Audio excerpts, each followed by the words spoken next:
Muy buenos días, bienvenidos a Entrevista 930 aquí en Radio Monte Carlo, en este viernes finalizando la semana marcada, como lo hemos venido repasando, por el debate, y además una semana muy particular, ¿no? Ya se aproxima, entramos en el cono final de cara a la selección el próximo 27 de octubre, son poco más de 3 semanas lo que nos separa del momento de la votación. Y hoy recibimos a Óscar Andrade, uno de las personas que estuvo en la carrera, fue precandidato, tuvo una muy buena votación, incluso por encima de lo que se preveía, y ahora está jugando un rol clave en la articulación de algunos sectores del Frente Amplio y además también buscando su lugar en el Senado. ¿Cómo le va? Buenos días, gracias por venir. ¿Qué tal? Un gusto estar por acá, saludo a la audiencia. Ya vamos a estar hablando específicamente de la campaña de Frente Amplio, de algunas otras cuestiones, pero antes no quiero dejar de preguntarle por el gran tema de estas últimas horas.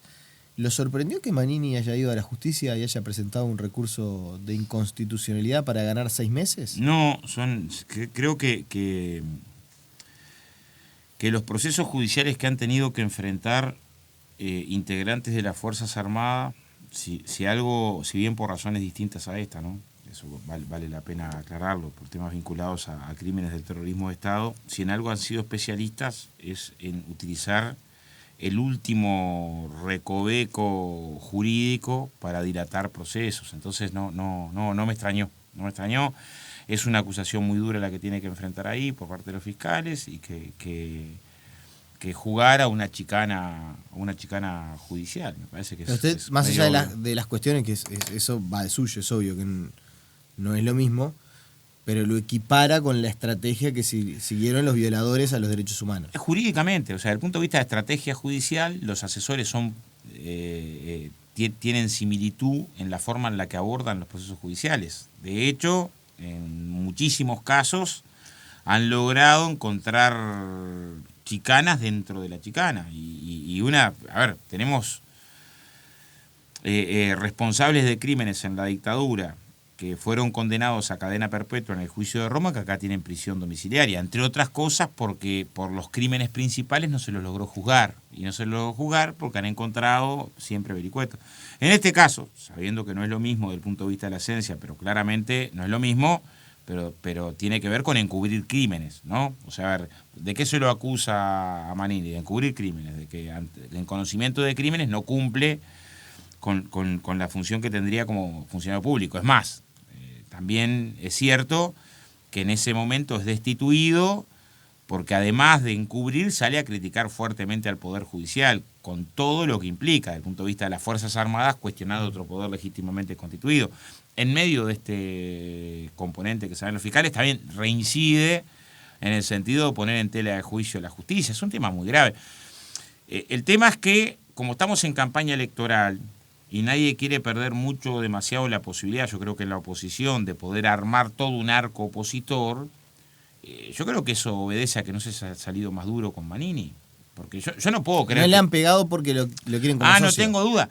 A ver, es bastante claro que si los partidos en la oposición han hecho una bandera muy alta de la necesidad de disminuir el gasto público, no coincide este discurso que se ha sostenido sistemáticamente con no haber dado los votos para una reforma tímida del sistema de retiros militares, No coincide ese discurso de reducir el tamaño del Estado a que cuando en el 2015 en la rendición de cuentas se estableció que de cada 3 vacantes se cubrieran 2 en el ejército, ni siquiera para ahorrar, era para subir el salario de la tropa con ese ahorro. Era para ahorrar, pero el ahorro además estaba destinado a subir los salarios más sumergidos, no prestaron los votos. Y ahora, este año, cuando la modificación de la Carta Orgánica Militar, con un elemental sentido común, va a una disminución de la cantidad de coroneles, o sea, un regimiento que son 2 batallones, 4 compañías, un regimiento son 600 efectivos, requieren un coronel. Uruguay tiene 200 coroneles, o sea, para un ejército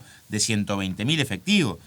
De pasar de 200 a 130 no dan los votos, yo no creo que toda la oposición no da los votos porque no crea que sea necesaria una reestructura que disminuya el impacto que tienen las cuentas fiscales, el peso de defensa, sino porque está intentando tejer una alianza política. Igual Y no prioriza. fue toda la oposición la que no dio apoyo, ¿no? Pero en la carta orgánica militar creo que quedó algún voto de Novik suelto, De o sea, Partido pero el Independiente 80 también. y pico por ciento de la oposición. Lo- Mayoritariamente, digo.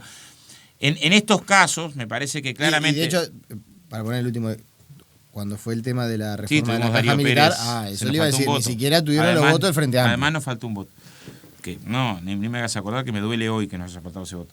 Es más, nos faltó el voto para el tema de la contribución de los impuestos, que no pudo salir la ley tampoco, porque ahí tampoco conseguimos votos fuera.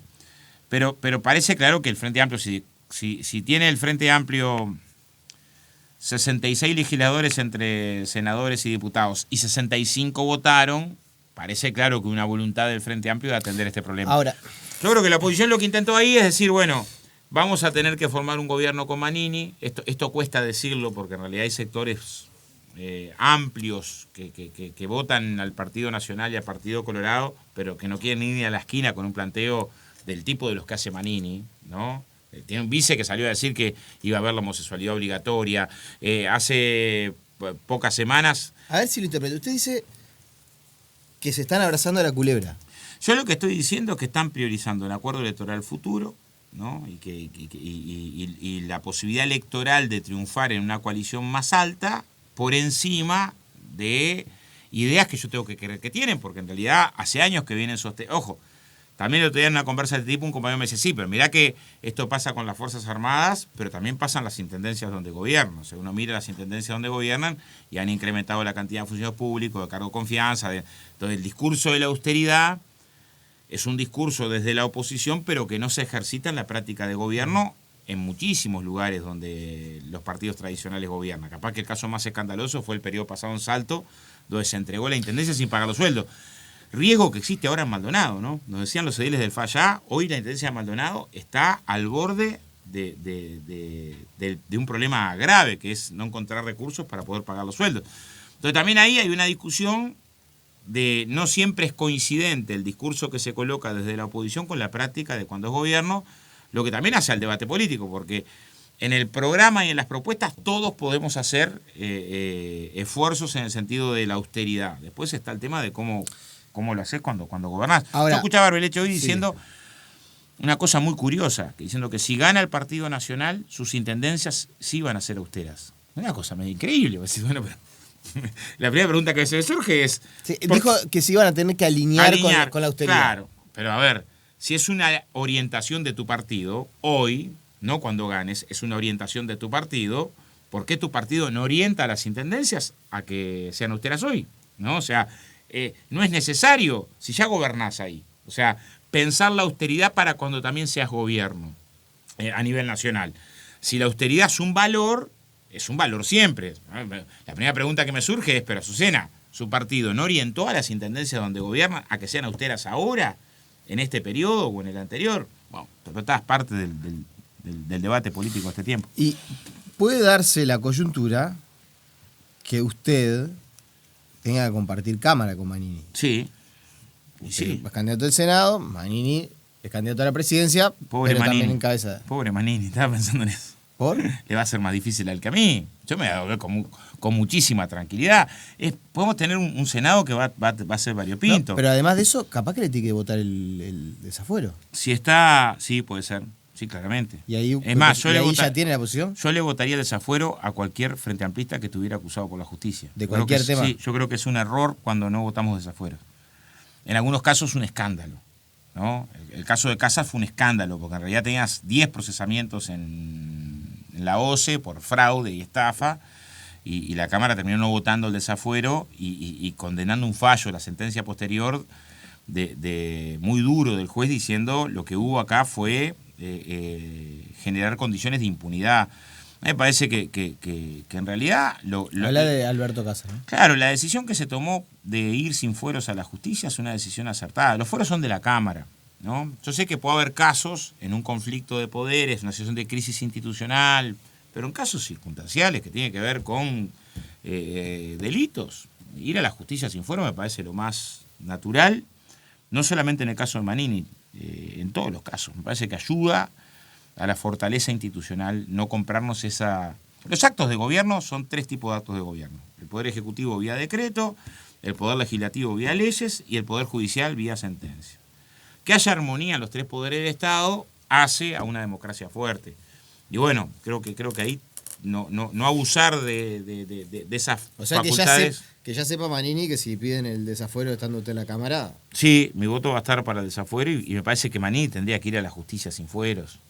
Tendría que él mismo adelantar hoy que no quiere la banca en el Senado para esquivar responsabilidades judiciales.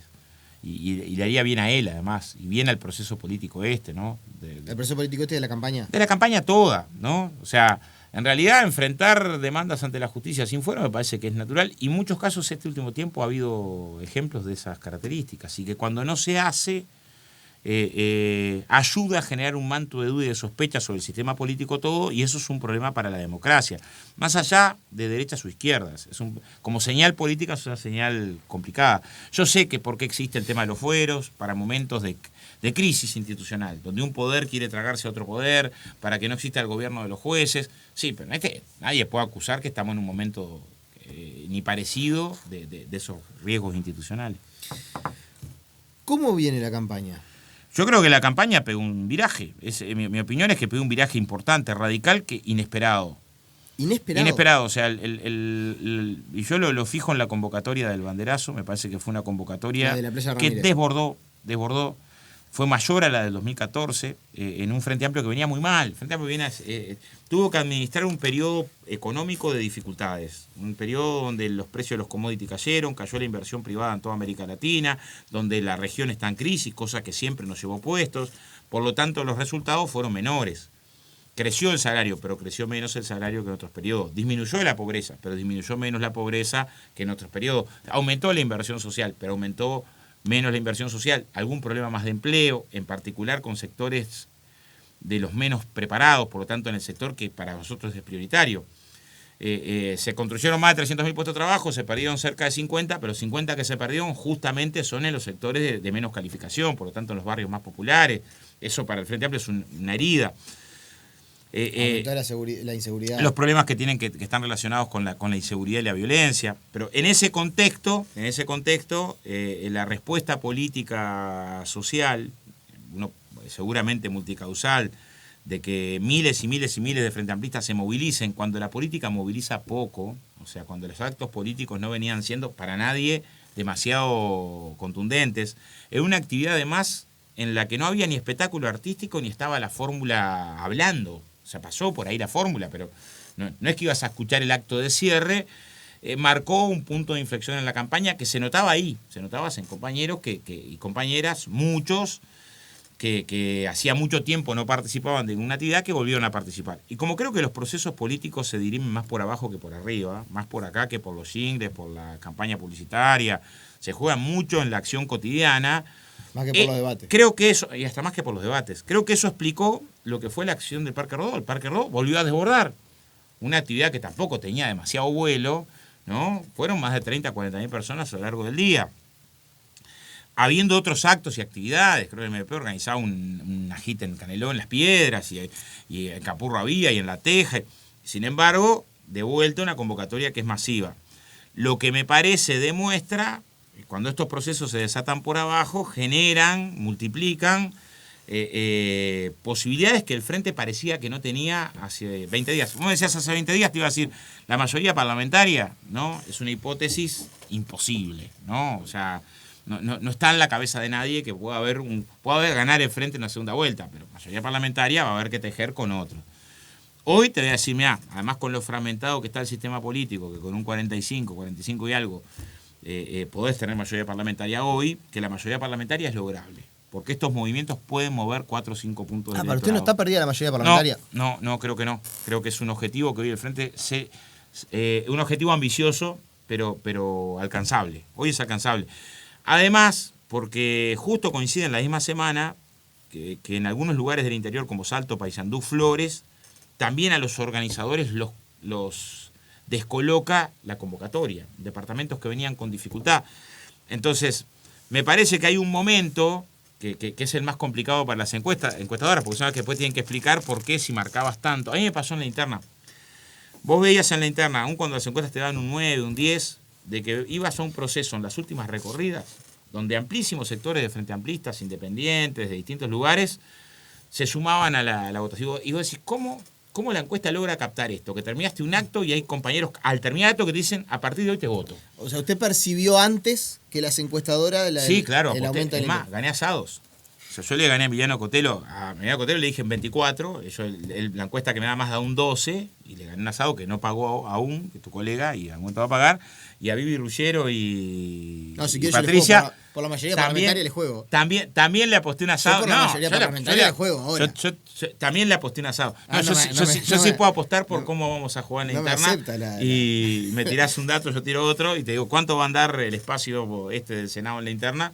Y también, ahí si tiramos números, te puedo jugar un asado. ¿Usted cuánto dice que va a sacar de la interna? Yo creo que nosotros, el MVP. Nosotros en la interna esta vamos a mantener el espacio que tuvimos en la interna de junio, por lo menos. O sea, usted dice que de los votos del Frente Amplio, el Partido Comunista en la alianza con el sector de Carolina con Cose, 1808, con el sector de COSE, con la 6009, con las... No me cuenta el MVP. No. Yo lo que digo es que solo la 1001 y el Partido Comunista. No es solo, porque en realidad no fuimos solos a la interna. Solo tuvimos un respaldo de un grupo de compañeros independientes del Frente Amplio que tuvieron más de 6.000 votos. O sea, más votos que Casagrande, más votos que LIR, más votos que...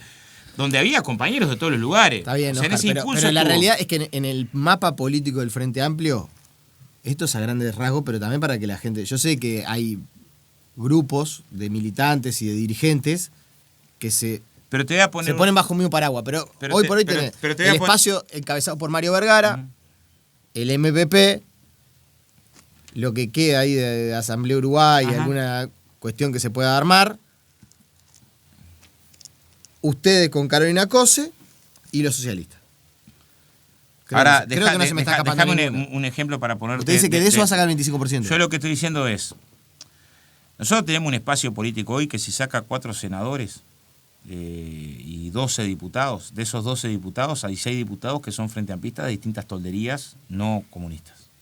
Y si saca 4 senadores, hay 2 senadoras, Liliana Brasinska y Carolina Cose, que tampoco son, claramente no son comunistas. O sea, el espacio político realmente no es un espacio de, mira, son 11 comunistas y uno que no es, ¿no? Porque entraría, yo que sé, Verónica Mato, que es de Derechos Humanos, hija de desaparecido, entraría un compañero Gar, que es militante del Partido por la Victoria del Pueblo, entraría Nico Pereira, que es un compañero independiente, de un espacio, de una corriente frente amplista canaria en Canelones, porque estaría el compañero que encabeza ahí en Flores, es el compañero Federico Ruiz, que es un compañero independiente de Frente Amplio, porque quien encabeza en Salto también es un compañero independiente. O sea, el espacio político tuvo mucho cuidado en colocar en la lista referentes del movimiento social, del feminismo, de la cultura. Está el Flaco de Nevi en la lista, está Dorla Labanois. Es más, o sea que usted, yo lo que estoy diciendo va por 4 senadores. Que el espacio político que logramos no es un espacio político idéntico a decir Partido Comunista. Magela, por ejemplo, que es militante de la Comisión de Discapacidad, sería la primera compañera titular, porque estuvo Camila, que era suplente, que es sorda, además, pero viene de la referencia de la militancia de la discapacidad. O sea, intentamos reflejar, y a mí me alegraría mucho que lleguemos a ese espacio. Así, mira, por primera vez logramos que una compañera que es sorda, que esa vieja consigna que viene del Congreso de Milán, del nada de nosotros sin nosotros, de las colectivos de discapacidad, se sienta reflejado. Porque en realidad hicimos una campaña diciendo, la izquierda tiene un problema. Parte del problema que tiene la izquierda es que se institucionalizó y termina refrendando los mismos equipos. Y precisamos que la izquierda dé espacio a los movimientos sociales. ¿Hay en duda que Brasinska es una referente del feminismo? Nadie. Milita en corrientes feministas desde hace 30 años. O sea, ¿alguien duda que Labanois, de Nevi son de la cultura exponentes muy altos? O sea, intentamos generar un espacio político que no fuera el espacio político partidario solo. Por más que salir de esa etiqueta, decir, bueno, los comunistas, sí, hay comunistas, claramente, hay quien les habla. Pero lo que digo es, tratamos de ir a un espacio político que reflejara distintas sensibilidades de la izquierda, porque también creemos que ahí hay que recuperar terreno, en el sentido de decir, bueno, no puede ser que en la lista estén los mismos de siempre. Puede ser, pero no está bueno que en las listas de las izquierdas terminemos como que el equipo siempre se repite. Y está bueno que busquemos que la izquierda social se sienta representada. Por eso, este espacio, que digo, es la 18 de agosto, más la lista amplia, más la 205 20 de mayo, más el espacio de Izquierda en Marcha, más la Corriente Canaria, más acuerdos departamentales con el intendente de Salto y el diputado de Flores, más, nos parece que es un espacio potente entre el Frente Amplio. Después te puede no dar, pero no creo que tenga menos potencia que la que tuvimos en la interna. Bien. Ese es por lo menos el objetivo. Y hasta ahí te puedo jugar ese asado. El asado por la mayoría parlamentaria no me lo juego. No, todavía. Dije que hay que ser muy ambicioso y no me gusta pagar asado porque sí. Pero es posible. Es posible. Igual esa frase me quedó de que es posible. Sí, claro. Voy a venir acá el 28 de octubre y voy a estar con cara de feliz. Y si gana en primera vuelta, me imagino, no va a estar solo usted con cara de feliz. Oh, pero es que la mayoría parlamentaria hoy no se necesita tener el 48% como las anteriores. Hasta con el 44 y fracción puedes tenerla. Yo soy de los que dice que... Se me está yendo una entrevista por otro tema, parece una charla, pero yo soy de los que dice que si hay mayoría parlamentaria no debería haber segunda vuelta. No, claramente. El sistema de balotaje. Yo lo he hablado con todos los dirigentes políticos habido por haber. A mí que me disculpen si un partido llega a la mayoría parlamentaria, pero es que debería ni discutirse. El sistema de balotaje nuestro es increíble. Pasó en el 2004, una cosa insólita. El Frente Amplio sacó 17 senadores y estuvo a punto de ir a una segunda vuelta por 2-3 mil votos, porque se le contaban los votos de la oposición más los blancos más los anulados. Es un sistema muy exigente para ganar en primera vuelta, lo que ya sería un escándalo. ¿Cómo vas a ir a la segunda vuelta con 17 senadores contra 14, contra 13? O sea, con esa diferencia política. Parece claro que en algún momento habría que encontrarle algún retoque de esos. Claro, requiere cambio constitucional y es muy engorroso, pero sí. Sobre su actividad parlamentaria, así que llega al Senado, ¿qué expectativa tiene?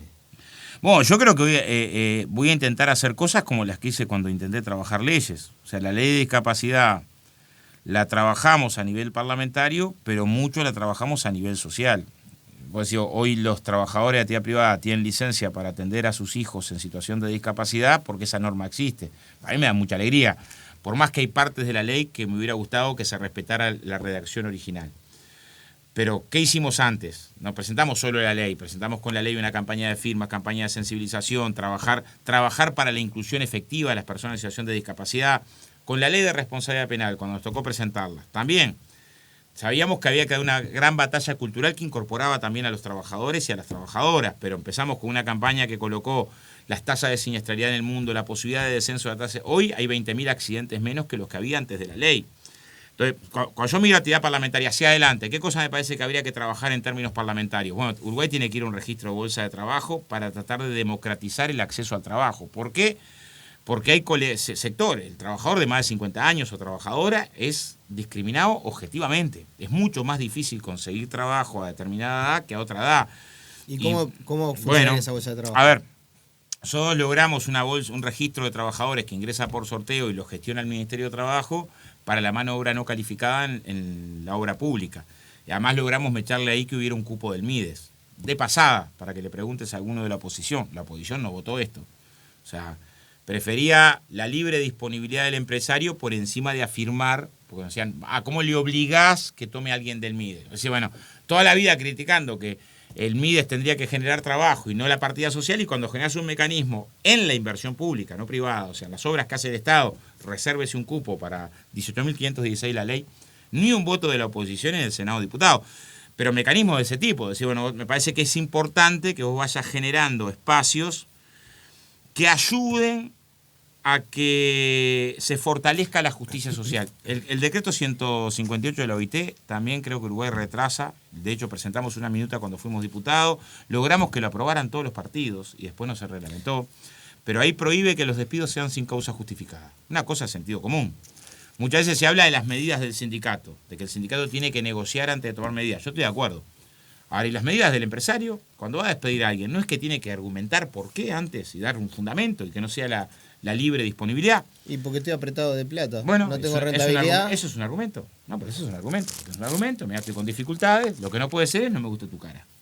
Y yo conozco despidos que son no me gusta tu cara. O son represalia, o son porque... Pasa que cuando te contraté no me preguntaste por qué te son por una cuestión no justificada, claro, pero yo defiendo, y la OIT defiende, el derecho al trabajo. Y que la acción de despido no puede ser por determinado tipo de medidas de discriminación. Y arbitrariedades hay. Yo conozco compañeros en el arroz que cuando se negaron a chupar tóxicos fueron despedidos. O sea, por pedir protección. ¿Me explico? O sea, una vez en la cancha de la vida, encontrás de todo, desde acoso, arbitrariedades, y parece bueno que vos vayas a la línea de decir, bueno, el derecho al trabajo tiene que velar por la parte más débil. Y la Organización Internacional del Trabajo, esta recomendación, la construyó entre empresarios, trabajadores y gobiernos, no es una recomendación desde lo sindical. Ahora, es un ambiente del Parlamento. Bueno, habían quienes decían que usted no se iba a mover bien en el ambiente de la televisión y sin embargo, yo que sé. La verdad, yo que lo trabajé. Yo en el Parlamento me sentí recontra cómodo. Ahora Tuve es un poco tiempo. lugar donde cobran un sueldo muy por encima de la media, donde tienen facilidades, partidas de prensa, tienen un montón de recursos que no lo tienen en otros lugares. Sí, ahí hay dos cosas que me parece que el sistema político tiene que tratar de dar señales, para que no nos gane la demagogia. No señales obligatorias. Pero a mí me pasó cuando estuve en el periodo pasado de legislador, y me pasó antes de la televisión también, que una de las condiciones que puse, o sea, yo quiero estar mejor, no quiero estar peor. Y cuando voy al Consejo de Salario lucho para que mejore el salario de los trabajadores de la construcción, y de hecho pasamos de un salario que era de $200 a un salario que es 5 veces mayor o 6 veces mayor que lo que era el salario de ingreso en la construcción en el año 2004. Pero siempre creí que las mejoras no pueden ser pensando en cómo mejorar solo individualmente. A mí me pasó el periodo de ser legislador, de acordar antes de aceptar ingresar a la banca, de cobrar durante ese periodo el mismo salario de un albañil. Y antes de estar en televisión, una de las condiciones que puse fue esa. De hecho, el primer año en televisión el salario lo cobró la fundación que atiende a las viudas de los compañeros que murieron víctimas de siniestro, y el segundo año lo destinamos a 10 instituciones que trabajan con personas en situación de discapacidad, 9 del interior. Y en esta campaña al Senado me parece que es igual. Es decir, la política no es para mejorar uno, sino que es un lugar desde donde ayudar a mejorar las condiciones. Entonces también no. O sea, que va a mantener el sueldo del albañil. Sí, claramente. Mi patrimonio es una casa sin terminar en San Luis, y es el mismo patrimonio que tengo hace. Bueno, alguna cosa le he hecho a la casa, pero no me parece que la lucha política sea una lucha por tener cosas. Y que esas son señales que también el sistema político un poco precisa. Y hay cosas que hay que discutir, capaz que no ahora en la campaña electoral, pero sí el día después. El tema de reglamentar mejor el tema de los pases en comisión, reglamentar mejor el tema de el uso de las licencias. Me parece que hay elementos ahí que van a ayudar a fortalecer la mirada de la acción política con respecto a la sociedad. La última. No me diga, no es momento. ¿De qué cosa, che? ¿Cuántas veces en la campaña le dicen que quieren que sea intendente de Montevideo? Sí, pero en todas digo lo mismo. De que no se pueden mezclar los tantos ahora. Pero se lo dicen. Alguna gente. Es más, tengo compañeros que pero me parece que no. Y en algunos casos fíjate que vos no ganaste las elecciones, y hay compañeros que te dicen, me gustaría que estuvieras en Ministerio de Vivienda. Me gustaría tener Ministerio de Trabajo. Vos decís, primero hay que ganar las elecciones. Y es una señal pésima que vos, previo en medio de la disputa electoral, te plantees otra disputa electoral. A ver, ¿cuál es el papel de una bancada parlamentaria en el gobierno? Usted está viendo Canelones, ¿no? En San Luis. Pero ¿cuál es el papel de una bancada parlamentaria en el gobierno o en la oposición? Es tema de reflexionar el día después. En principio te quedan 20 días para ganar las elecciones, y sería una señal. O sea, yo escucho del otro lado, ¿viste? Que faltan 20 días para las elecciones. Tenés un desafío enorme de un debate que está en tensión ahí, que está para moverse, y que estás pensando en la intendencia en vez de ganar las elecciones ahora, me parece que es un error. Entonces, no es bueno adelantar los procesos, y en todo caso, antes de quién va a ser el intendente, lo que hay que pensar para esa segunda parte es qué cosas, para qué. Porque pues, no puede ser primero los nombres, y después el programa, después las propuestas, después las cosas que hay que transformar. Ahora lo mismo. El Frente Amplio tuvo ese esfuerzo, llegó a un programa común que tiene un montón de cosas que hay que defender con mucha fuerza, que tenemos que tratar de garantizar en materia de vivienda, becas para los estudiantes, incrementar la inversión social en la infancia, de temas que todavía quedan por resolver, y después elegimos el candidato. Elegimos democráticamente, ganó Daniel, se una fórmula, y ahora hay que armar un equipo que pueda llevar adelante ese programa. Pero me parece que hay que honrar la tradición de la izquierda de que primero están las propuestas y después los nombres de las personas. Óscar Andrade, le agradecemos su presencia, y ya queda planteado el desafío. Gracias a ustedes. Con ustedes nos reencontramos el próximo lunes. Que pasen bien, chau.